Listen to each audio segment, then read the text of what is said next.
और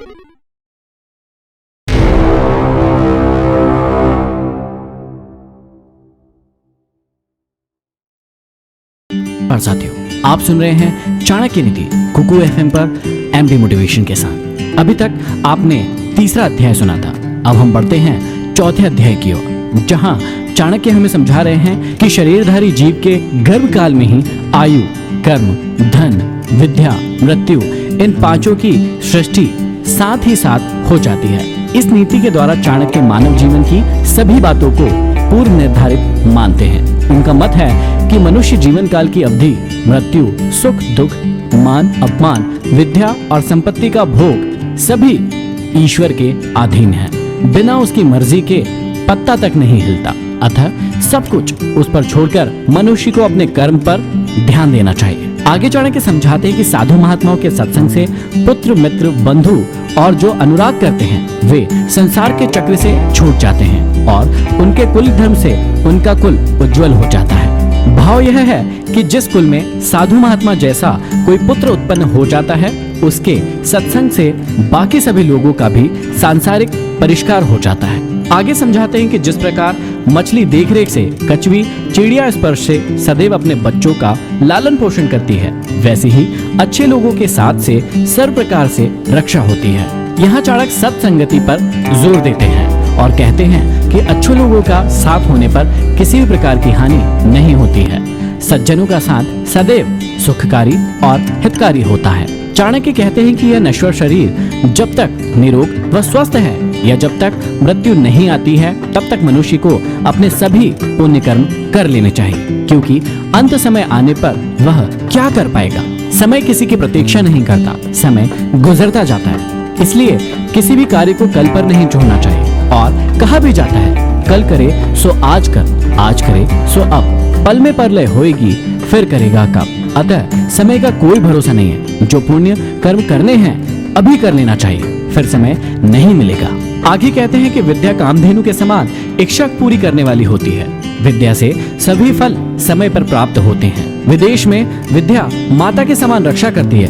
विद्वानों ने विद्या को गुप्त धन कहा है, अर्थात विद्या वह धन है जो आपातकाल के समय काम आती है। इसका ना तो हरण किया जा सकता है और ना ही इसे कोई चुरा सकता है। विद्या सभी प्रकार से सुरक्षित और समय पड़ने पर रक्षा करने वाली है। इसे जितना दिया जाता है यह उतनी ही बढ़ती जाती है। आगे श्री चाणक्य एक बहुत ही कटु बात कहते हैं। वे कहते हैं कि बहुत बड़ी आयु वाले मूर्ख पुत्र की अपेक्षा पैदा होते ही जो मर गया वह अच्छा है, क्योंकि मरा हुआ पुत्र कुछ देर के लिए कष्ट देता है, परंतु मूर्ख पुत्र जीवन भर जलाता है।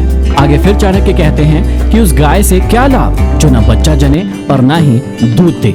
ऐसे पुत्र के जन्म लेने से क्या लाभ जो ना तो विद्वान हो और ना ही किसी देवता का भक्त हो।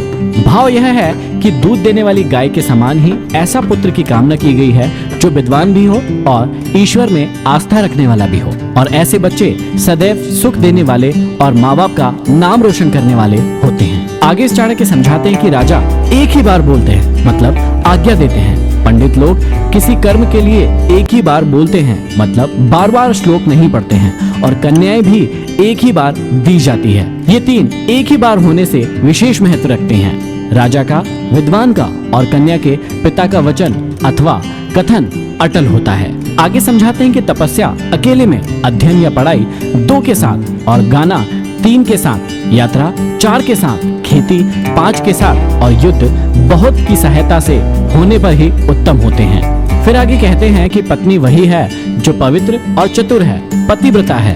पत्नी वही है जिस पर पति का प्रेम है। पत्नी वही है जो सदैव सत्य बोलती है। आगे समझाते हैं कि बार बार अभ्यास न करने पर विद्या विष बन जाती है। बिना पचा भोजन विष बन जाता है। दरिद्र के लिए सज्जनों की सभा या साथ और वृद्धों के लिए युवा स्त्री विष के समान होती है। अभ्यास से ही शिक्षा अथवा विद्या का विकास होता है। जो भोजन पचता नहीं है वह शरीर पर कुप्रभाव डालता है। एक दरिद्र परिजन अपने ही लोगों को विष के समान दिखलाई पड़ता है। उन्हें वह भार स्वरूप दिखाई देने लगता है। यदि किसी वृद्ध को युवा स्त्री मिल जाए तो वह उसे संतुष्ट न करने की स्थिति में जहर दिखाई देने लगती है। प्रत्येक वस्तु का अपना उचित स्थान और महत्व होता है। आगे कहते हैं कि दयाहीन धर्म को छोड़ दो, विद्या विहीन गुरु को छोड़ दो, झगड़ालू और क्रोधी स्त्री को छोड़ दो और स्नेह विहीन बंधु बांधवों को छोड़ दो। भाव यह है कि ऐसे धर्म को कभी नहीं अपनाना चाहिए जिसमें प्राणी मात्र के लिए दया भाव ना हो। ऐसे गुरु को नहीं अपनाना चाहिए जिसमें विद्वता या ज्ञान न हो। ऐसी पत्नी को कभी स्वीकार नहीं करना चाहिए जो क्रोधी स्वभाव की हो और कलह करने वाली हो। साथ ही ऐसे परिजनों से संबंध नहीं रखना चाहिए जो सुख दुख में काम न आए। बहुत ज्यादा पैदल चलना मनुष्य को बुढ़ापा ला देता है। घोड़ों को एक ही स्थान पर बांधे रखना और स्त्रियों के साथ पुरुष का समागम न होना और वस्त्रों को लगातार धूप में डालने से उनका बुढ़ापा आ जाता है। बुद्धिमान व्यक्ति को बार बार यह सोचना चाहिए कि हमारे मित्र कितने हैं, हमारा समय कैसा है, अच्छा है या फिर बुरा है। यदि बुरा है तो उसे अच्छा कैसे बनाएं, हमारा निवास स्थल कैसा है, हमारी आय कितनी है और व्यय कितना है, मैं कौन हूँ, आत्मा हूँ अथवा शरीर, स्वाधीन हूँ अथवा पराधीन, तथा मेरी शक्ति कितनी है। आगे चाणक्य कहते हैं कि राजा की पत्नी, गुरु की स्त्री, मित्र की पत्नी, पत्नी की माता अर्थात सास और अपनी जननी, ये 5 माताएं मानी गई हैं। इनके साथ हमेशा माँ का व्यवहार करना चाहिए। यदि आप इन सभी बातों का ध्यान रखेंगे तो अपने जीवन में सफलता के मार्ग पर आगे बढ़ते चले जाएंगे। आप सुन रहे थे संपूर्ण चाणक्य नीति का चौथा भाग। अब बढ़ते हैं 5वें भाग की ओर। आप सुन रहे हैं कुकू FM MD मोटिवेशन के साथ।